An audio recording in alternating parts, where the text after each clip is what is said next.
So things have gotten a little out of hand. That's right, you guys. This is my actual physical TBR. And as you can tell, it's just ridiculously overwhelming. And these are just the books that I own. This doesn't even count all of the books that I'm intending to read that I haven't got yet or that I have on my e-reader. So today, I wanted to talk to you about ways that I can get this in a little bit more control. Let me move these aside here.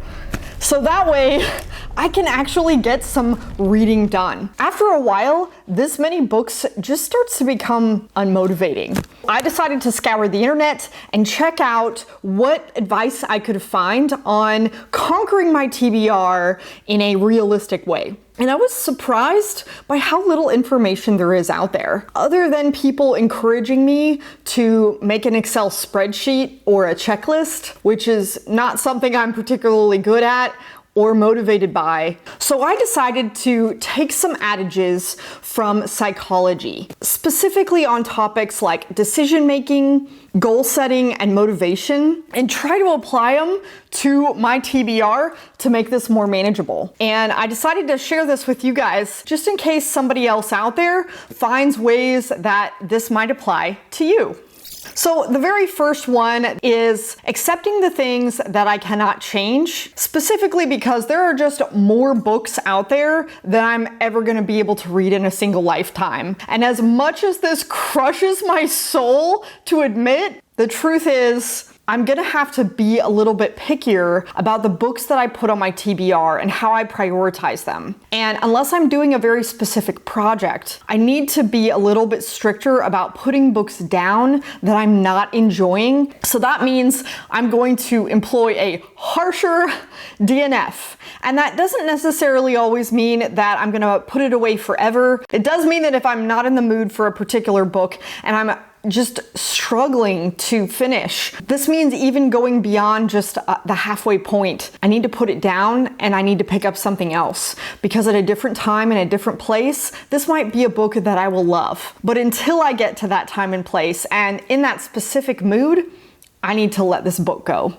The next part is knowing yourself, being realistic with what you can do, and setting your goals as SMART goals. I don't know if you guys have heard of SMART goals, but SMART goals stands for specific, measurable, attainable, realistic, and timely goals. So that means you can't just say, at some point I'm going to read all of these. It means that I need to have some kind of plan. It means that I need some specifics, and I need it to be measurable and attainable. I can't read all of these books this year. I don't know that that's a realistic goal. So what I decided to do is, knowing that I read about 8 to 10 books in a month, I'm going to work these into chunks, and I'm going to say I will finish these books by the end of summer, and I'm going to finish these books by the end of winter, and these books at the beginning of next year, and I'm going to space them out with a little bit of room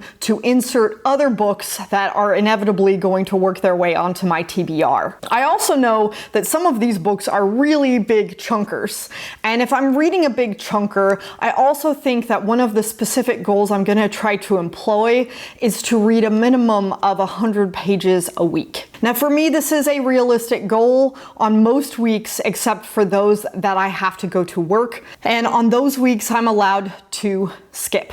I do have friends of mine who work their way through big books by reading something as simple as 2 to 10 pages a day. And I think making these big goals more manageable, bite-sized pieces really helps with goal setting and actually achieving things that you can measure and see as we go along.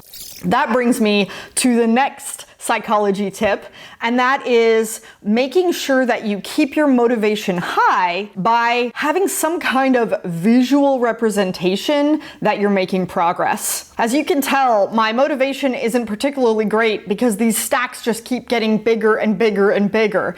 And I started having to pile them on the floor. They're in my bathroom, they're right beside my bed, and they're spilling over now into other rooms. And it's starting to get a little bit of a problem. So what I'm going to do is try to come up with some way that I can visualize progress. I think I'm going to put these book stacks into organized piles. So that way I can see the different piles with different subjects or video ideas, and I can see them visibly go down over time. This means that I'll have to actually sit down and organize my TBR. I'm gonna have to organize all of these book piles, and I'm going to have to say, okay, this book pile is for this video, and this book pile is for this video, or these are my dystopian novels and these are my post-apocalyptic novels, or whatever way is going to work best for me. And to be honest, I think book stacks that I can see progress happening,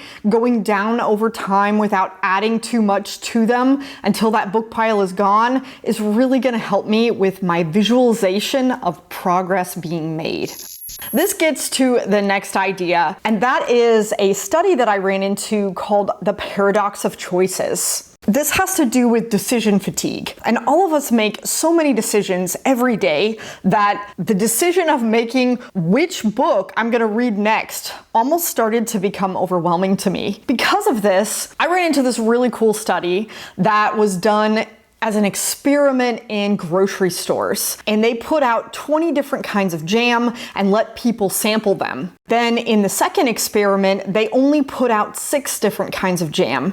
And they saw how many people sampled them, as well as how many people actually bought the jam. Now, don't worry, this is gonna get to books here shortly, but what they found is that the more choices people had, the 20 different jams that they could sample, people felt pretty satisfied with them, but only 2% of people bought any of the jams. Whereas if you only had 6 jams, less people came to try the jam, but almost 20% of people that came to the table bought a jam. It found out that the more choices we have, the more satisfied we are, but the less likely we are to make a decision. And this experiment actually also showed that the magic number seems to be between 3 and 6. And if you have this magic number of choices, you're gonna feel satisfied, but also still going to be able to make a choice. I don't think I'm going to be narrowing down my TBR to 3 to 6 choices because that's asking the impossible. But what I can do is I can limit my book stacks to being something like 3 to 6 amount of books. And I'm also gonna be able to, hopefully, limit my imminent TBR, the stuff that I'm going to read next week or this month, into a 3 to 6 book pile. And until I get those 3 to 6 books done, I'm not gonna be able to move on to my next pile. And I'm hoping in employing this category, I will have to use less of my decisions for the day. And hopefully in using this less amount of books, it's gonna take away some of my stress and some of my decision fatigue into what I need to read next. There's another big one that I think a lot of people forget about, especially because I'm a booktuber saying this and I realize the irony, but we have to stop comparing ourselves to other people. And by that, I specifically mean being careful with avoiding FOMO, or the fear of missing out, and also not getting down on ourselves because we're not reading 300 to 500 books a year. I mean, I love my friends that do that. Rachel, more power to you, girl. However, that's just not me. It's not realistic for my life and continuing what I need to do outside of booktube. And I have to just remember that I need to be kind to myself and stop comparing myself to so many people who have the ability to read that many books over time. A lot of the psychology tips around this idea tell you to do things like put away social media, and they tell you to learn to compare it to yourself. And really the only actionable tip that I can get from this is to look a little bit harder at my Goodreads and remember that my goals are something that I'm getting to slowly over time.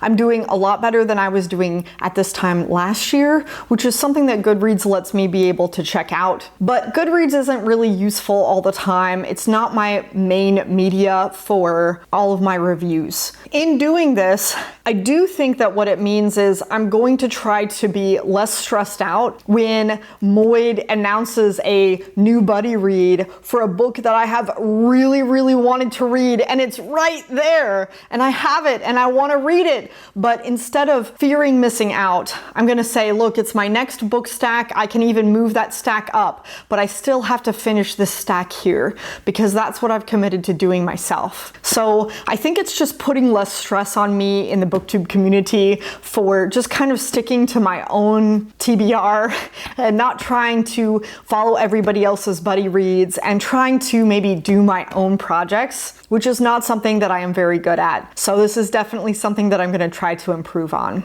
Finally, the very, very last thing that I could find that was applicable to improving and conquering my TBR is maybe the secret sauce or the cheat code of like weight loss, dieting, and getting in shape. And this is one that a lot of people talk about and is one that I think everyone already kind of knows. And that is making your goals and your motivation and this action that you're working up to convenient. Everyone knows that if the gym is almost a half hour away, you're less likely to go than if you could walk there. Or if you have to go all the way home to get your gym clothes and then all the way back, you're less likely to go than if you already have your gym clothes in your car. So I'm going to try to apply this to my TBR. And in doing so, I'm going to try to have my imminent TBR book stack on my kitchen table. And I might even take one of the books with me as I go to work or the grocery store or in my car. I might also have to go ahead and cheat a little bit and get some more audiobooks because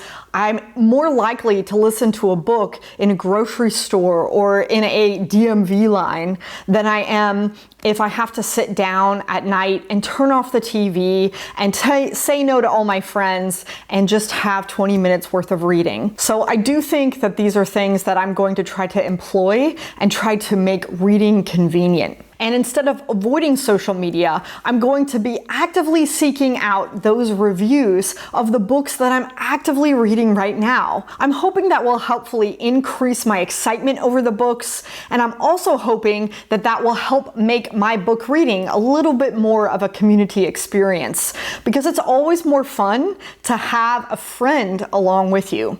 But I realize that trying to conquer your TBR is a very personal thing. And it seems like maybe everyone has a little bit of a problem with their TBR, maybe not as bad as this. Let me know in the comments down below if you have any other tips for me. If there are things that I've missed that I could really use, or if you're somebody who's willing to put together an Excel spreadsheet for this, I'm real interested in that. Anyway, I'll see you guys next time.